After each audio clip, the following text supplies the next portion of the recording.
사랑하는 한인연합교회 교우 여러분, 오늘은 8월 22일 오순절 후 13번째 주일입니다. 지난 8월 7일이 가을에 접어든다는 입추였고, 내일 8월 23일이 여름이 지나 더위가 한풀 꺾이고 선선한 가을을 맞이하게 된다고 하는 처서입니다. 옛부터 처서가 되면 따가운 햇살도 한풀 꺾이고 초목도 더 이상 자라지 않는다고 했지요. 그리고 날씨가 서늘해져서 처서가 지나면 모기도 입이 비뚤어진다는 말도 생겨났습니다. 이제 몇 주 전처럼 극심한 무더위는 아마도 오지 않을 것이고 열매 맺는 계절을 우리가 맞이한 것입니다. 자연이 이 계절에 풍성한 오곡백과를 기대하듯이 우리들도 하나님이 기뻐하시는 열매를 맺기 위해 더욱 노력해야 하겠습니다. 계속 광고 드리는 대로 우리 교회는 9월 첫 주부터 대면 예배를 시작하려 합니다. 그러니까 2주 후부터는 다시 교회당에 모여서 예배를 드리는 것입니다. 기대하기는 많은 분들이 함께 모여드리는 예배를 그리워하시고 사모하시리라 믿습니다. 그리고 그 대면 예배를 준비하기 위해서 오는 토요일 28일에 교회 대청소를 실시합니다. 구석구석 깨끗하게 청소하고 또 준비해서 우리가 모두 기쁘게 예배를 드렸으면 좋겠습니다. 오전 10시부터 모일 텐데 각자 필요하다고 여겨지는 청소 도구를 가져오시면 감사하겠습니다. 그리고 또 감사하게도 그날 오시는 분들을 위해서 한 교우께서 아주 맛있는 김밥을 점심으로 준비해 주시겠다고 하셨습니다. 일용할 양식 9월, 10월, 11월호가 준비되었습니다. 토요일 청소 시간에 오셔서 가져가시거나 아니면 주중에 교회에 들리셔서 한 부씩 받아가시기 바랍니다. 제가 지난 금요일 묵상했던 말씀이 내가 눈을 들어 산을 본다. 내 도움이 어디에서 오는가? 내 도움은 하늘과 땅을 만드신 주님에게서 온다라는 시편 121편 말씀이었습니다. 당시 많은 사람들이 산당을 차려놓고 그곳에서 자신들이 받을 복을 빌며 신앙 행위를 했던 때에 시인에게도 눈을 들어 하나님만을 바라봐야 할 사건이 벌어졌을 것입니다. 요즘 도처에서 들려오는 심각한 뉴스들, 그리고 그 뉴스에는 드러나지 않지만 기도가 필요한 사람들의 소식들이 많이 들려옵니다.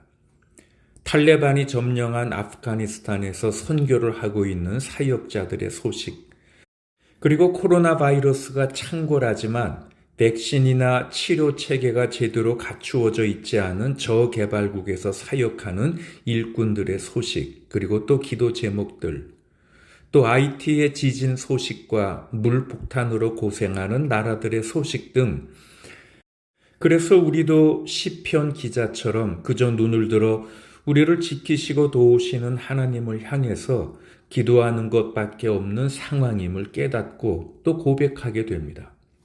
사랑하는 연합교회 교우 여러분, 눈을 들어 오직 하나님만 바라보면서 위에서 중보해야 할 사람들을 기억하시고 낮의 햇빛도 밤의 달빛도 그들을 해치지 못하도록 지켜주시기를 기도하시기를 바랍니다. 기도하겠습니다. 우리의 능력이 되시는 하나님, 감사와 찬송과 영광을 올려드립니다. 값없이 주시는 예수님의 십자가 은혜로 구원받은 성도들이 기쁜 노래를 부르며 예배 자리에 앉았습니다. 예배하는 우리 심령에 은혜를 내리셔서 구원의 기쁨이 충만하게 하시옵소서. 지치고 상한 심령에게는 능력과 용기를 주시고 오늘 이 예배를 통해 하나님의 마음을 더욱 깊이 알아가는 시간이 되게 하여 주시옵소서. 예수님 귀한 이름으로 기원하옵나이다. 아멘.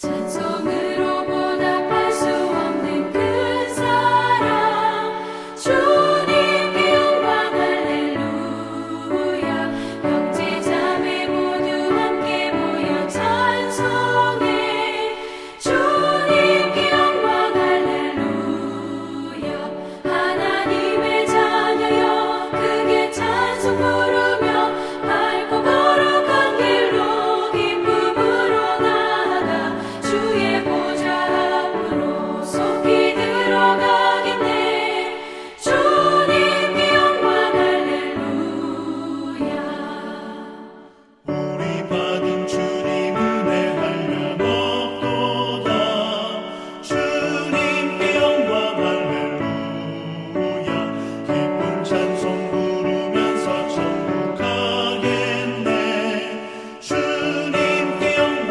할렐루야 하나님의 자녀여 크게 찬송 부르며 밝고 거룩한 길로 기쁨으로 나아가 주의 보좌 앞으로 속히 들어가겠네 주님께 영광 할렐루야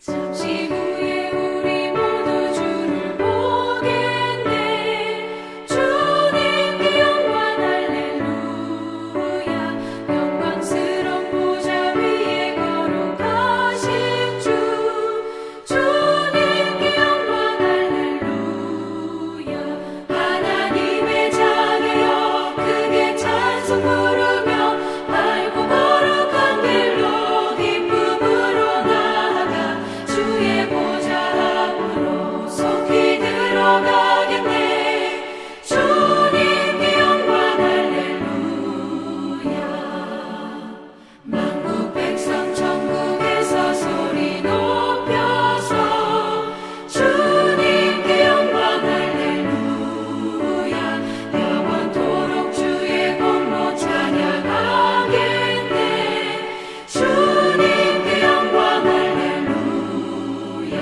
하나님의 자녀여 크게 찬송 부르며 밝고 거룩한 길로 기쁨으로 나아가 주의 보좌 앞으로 속히 들어가겠네 주님께 영광 할렐루야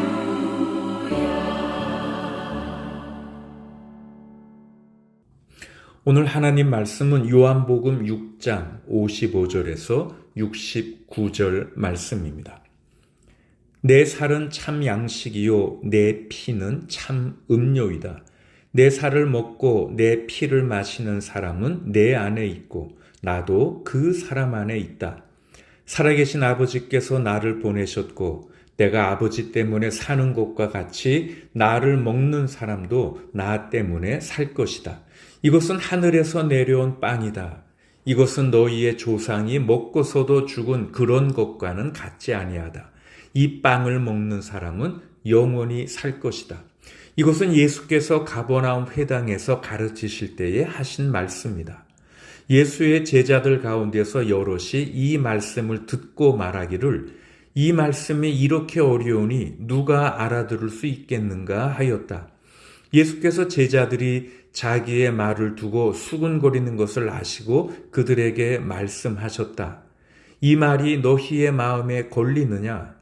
인자가 전에 있던 곳으로 올라가는 것을 보면 어떻게 하겠느냐?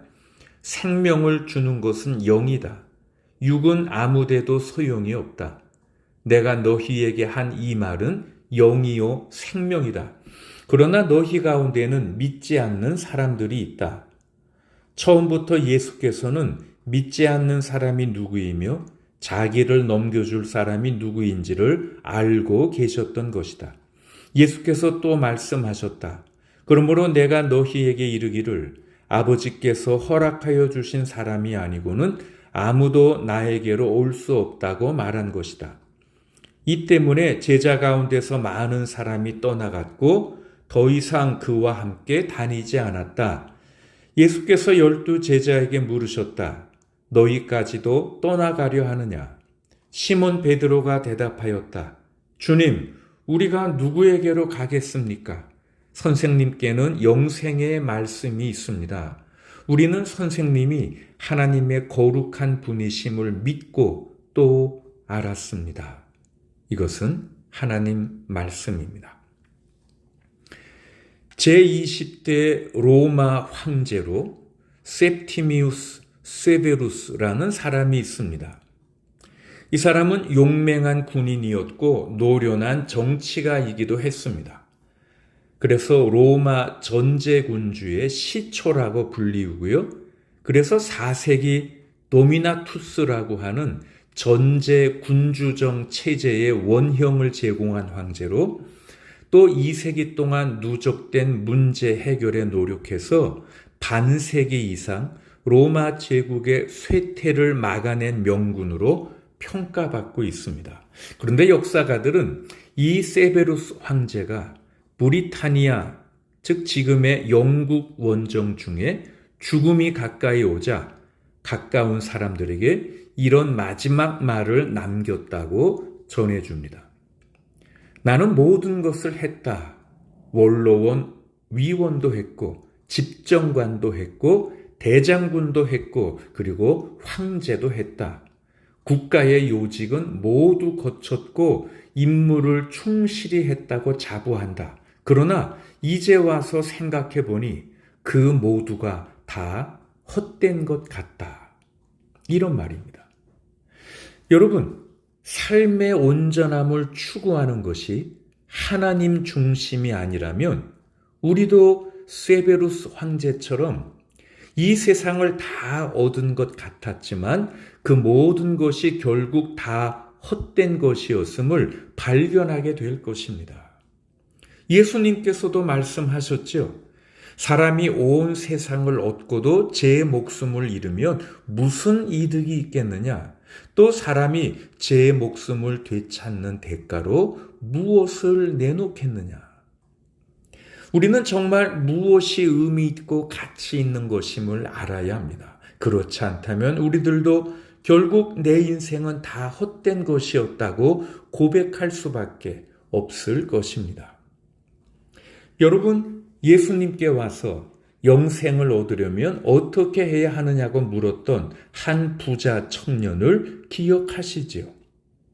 예수님은 뭐라고 대답하셨습니까? 내가 완전한 사람이 되려고 하면 가서 내 소유를 팔아서 가난한 사람에게 주어라. 그리하면 내가 하늘에서 보화를 차지하게 될 것이다. 그리고 와서 나를 따르라. 이렇게 말씀하셨습니다. 자, 이 예수님의 말씀에 많은 분들이 당황하실지 모르겠습니다. 아, 예수님을 따르려면 결국 모든 재산을 다 처분해서 가난한 사람들을 위한 구제에 써야 하는 거구나. 만약 그렇지 않다면 신앙생활이란 가능하지 않는 것이구나. 여러분, 일단 이 예수님의 말씀이 우리 모두에게, 여러분들에게 재산을 다 처분해서 구제하는 데 모두 사용한 후에 나를 따르라는 것을 의미하지는 않는다고 말씀드리겠습니다. 그렇지만 지금 예수님께서 그 당시 사람들에게 그리고 오늘 우리들에게 말씀하시는 것은 우리들이 예수님을 따르려면 우리들은 반드시 하나님 한 분만을 우리 삶의 중심에 두어야 한다는 것입니다. 예수님은 이 점에 대해서는 아주 단호하셨습니다. 우리들은 재물이라든가 돈이라든가 안전보장이라든가 명성이라든가 권세라든가 다시 말하면 세속적인 관심사에 대한 집착에서 벗어나야 한다는 말입니다. 어떤 사람들은 예수님과 이 부자 청년과의 대화에서 제자가 되라는 예수님의 끈질긴 부르심을 비판합니다. 그런데 그러한 비평가들이 이해하지 못하는 것은 옳고 그름에 대한 우리들의 빈약한 개념으로 하나님을 제대로 판단할 수 없다는 사실입니다. 즉 인생이란, 삶이란 과연 어떤 것인가에 대한 우리들의 충분하지 못한 그런 빈약한 개념으로 우리들이 하나님이 이렇다 저렇다 판단할 수 없다는 사실을 지금 저들은 깨닫지 못하고 있는 것이죠. 그리고 또 그런 비평가들이 이해하지 못하는 것은 하나님이 우리에게 요구하는 것은 무엇이든지 우리를 사랑하시기 때문에 요구하시는 것이라는 사실입니다. 스페인의 오래된 속담 중에 이런 말이 있습니다. 하나님은 비뚤어진 손으로 곧게 글을 쓰신다. 여러분, 때때로 우리에게 가혹하고 잔인한 요구로 보이는 것들은 가만히 놔두면 틀림없이 몰락의 길로 갈 우리들을 그 우유부단함에서, 그 결단하지 못하고 머뭇거리는 그 주저함에서 하나님께서 우리를 구출해 내시려는 것입니다. 때때로 우리 속에 상충되는 욕망들이 있어서 그것들이 우리들을 이리저리 끌고 갑니다. 그것들 사이에서 무엇을 선택해야 할지 몰라 우왕좌왕하고 둘 사이에서 머뭇거리며 주저하는 우리들입니다. 물론 우리들은 중립을 가장할 수 있겠지만 그것은 아무 도움이 되지 않습니다. 이럴 때 우리의 전곡을 찌르는 찬송이 있지요. 제임스 러셀 로월이라는 시인이 있습니다. 이 사람은 미국의 유명한 시인이고 비평가였고 정치가였습니다. 노예 제도에 강력히 반대했고요. 링컨 대통령의 위대함을 최초로 인정한 사람 중에 하나입니다. 그런데 1845년에 아직 미국의 노예 제도가 있었는데 미국 의회는 영토 확장을 위해서 멕시코와의 전쟁을 하자고 주장하면서 이를 선동하는 무리들이 많았습니다. 이 위기에 아브라함 링컨 대통령은 이를 적극 반대하는 연설을 했고요. 이 제임스 러셀 로웰은 전쟁을 하자는 의견에 저항하면서 그해 12월에 The Present Crisis, 현재의 위기라는 제목의 긴 시를 발표합니다. 이 시는 모두 90행으로 된 아주 장편 시인데 영국 회중교회 목사인 윌리엄 게럿 호더라는 사람이 이 시를 줄여서 모두 32행의 시로 만들었고요. 이 짧은 버전의 시가 한층 더 강력한 표현이 돼서 이 시를 읽는 사람들의 정의를 불러일으키는 위대한 시가 되었고요. 훗날 여기에 곡이 붙여져서 지금은 전 세계인이 부르는 유명한 찬송가가 되었습니다. 몇 년 전에 이 BC주 저 북쪽 릴루엣에 있는 한 기독교 고등학교 학생들이 로마 콜로세움 앞에서 순교자들을 기억하면서 이 찬송을 불렀습니다. 들어보겠습니다. Once to every man and nation comes the moment to decide.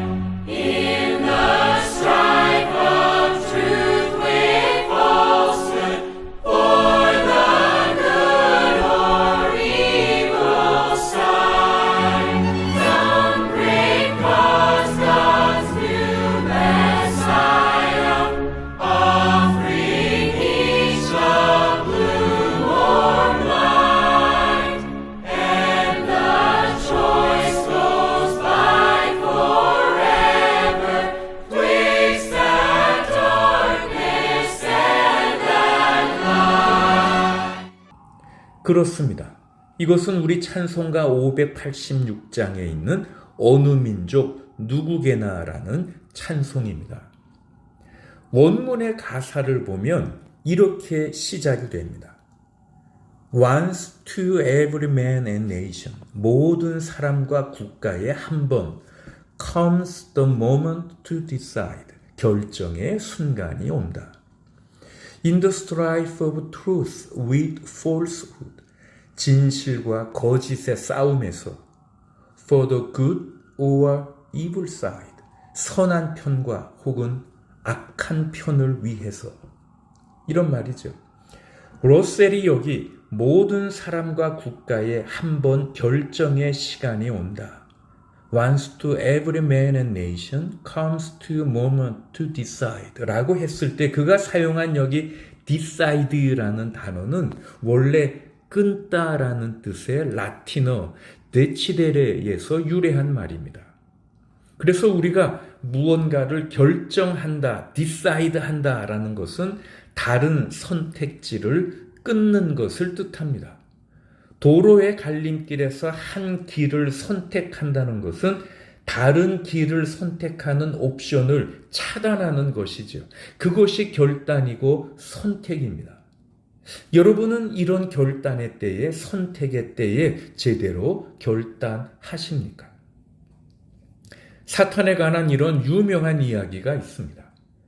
사탄이 그의 왕좌에 앉아 있는데 조물애기 악마들이 그의 발 앞에 모여서 지금 사탄의 지침을 기다리고 있습니다. 그때 사탄이 말합니다. 누가 나가서 지구에 살고 있는 인간 영혼의 파멸을 위해 수고할 텐가? 그때 한 작은 악마가 대답합니다. 제가 하겠습니다. 그래?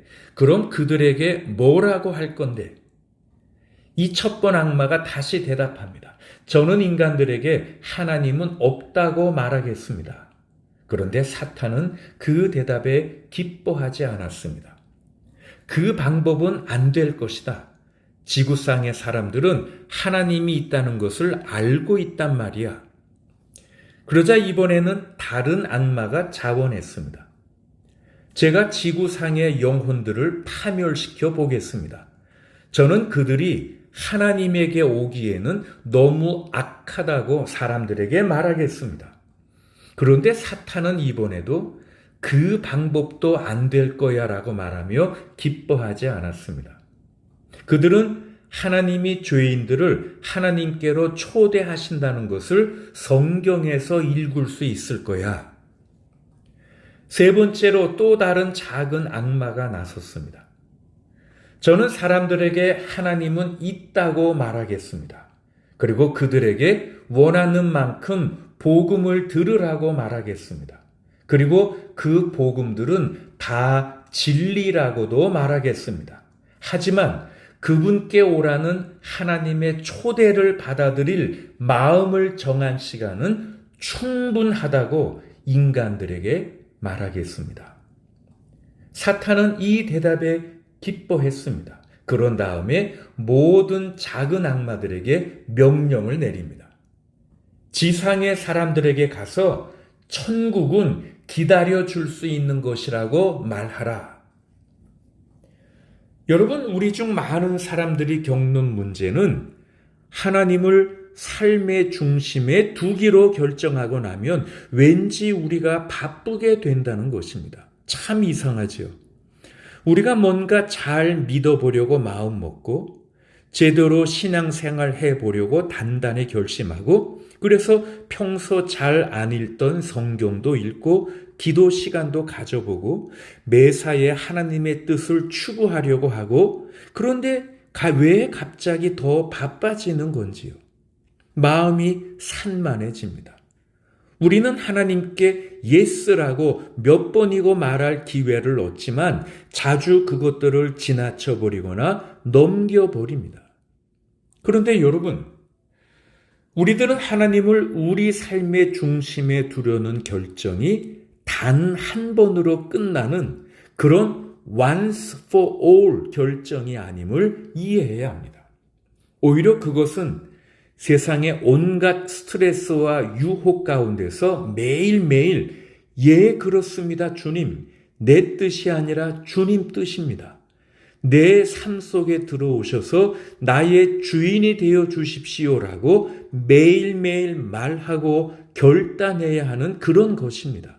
그래서 매일매일의 삶 가운데서 삶의 진정한 의미와 목적에 대한 통찰력이 깊어지고 풍요로워지는 이런 지속적이고 일상적인 경험으로서의 하나님의 은혜를 받을 수 있도록 항상 하나님에 대해 마음이 열려 있어야 하는 것입니다. 오늘 본문에서 사도 요한은 예수님을 따르던 많은 사람들이 예수님이 그들에게 말씀하신 몇 가지에 대해 불평하던 것을 말해줍니다.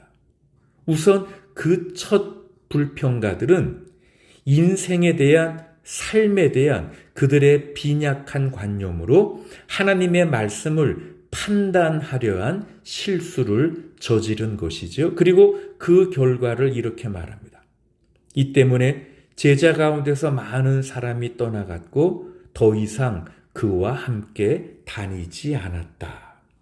그리고 그 다음 절 67절을 보면 예수님께서 이번에는 12 제자에게 물으십니다. 너희까지도 떠나가려 하느냐? 이것은 지금 예수님께서 12 제자들에게 Now is the moment to decide. 지금이 결단의 때라고 말씀하시는 것입니다. 나를 따를 것인가 아니면 저 사람들처럼 나를 버릴 것인가를 결단하라는 요청입니다. 내가 예수님을 나의 삶의 구세주로 믿을 것인가 말 것인가를 결정하라는 것입니다.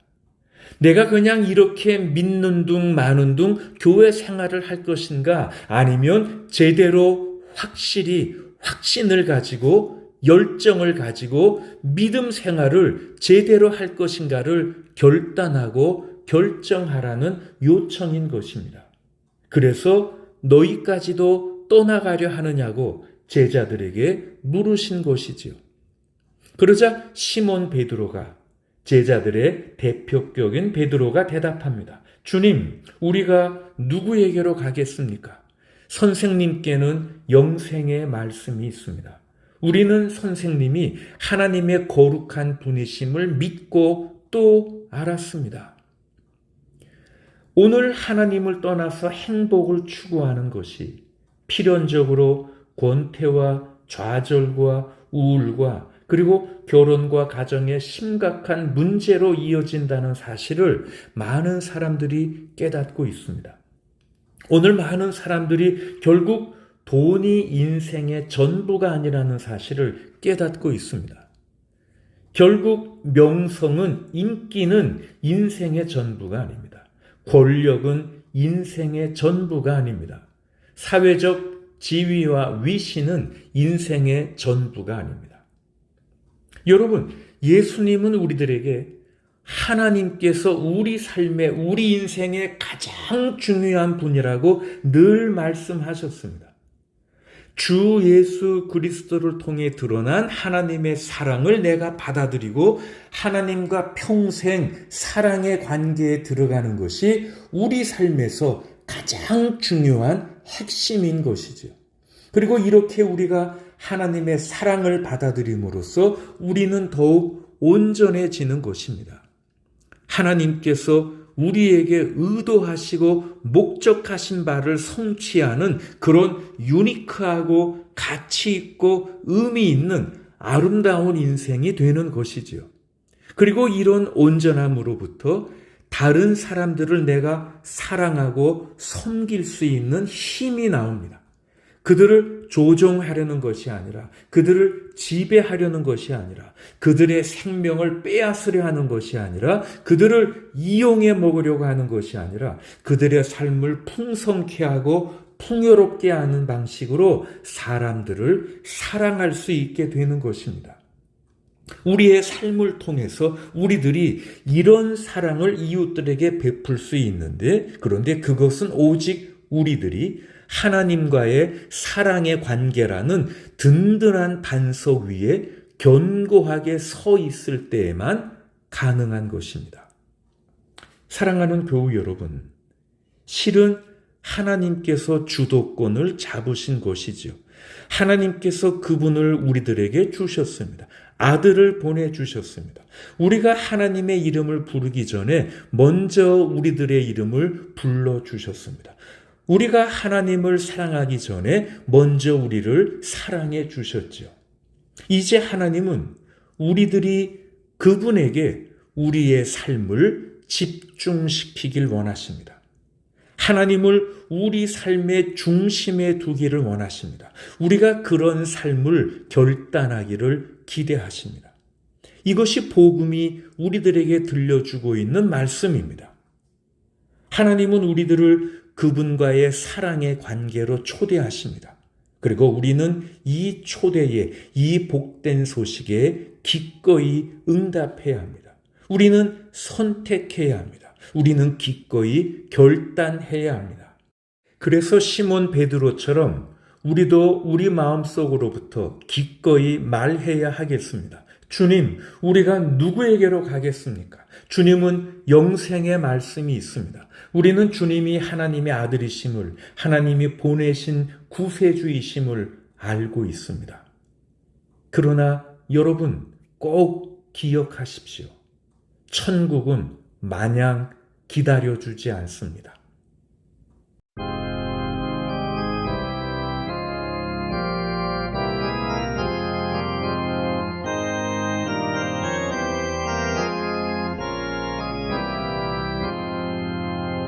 어느 민족 누구에게나 결단할 때 있나니 참과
기도하겠습니다.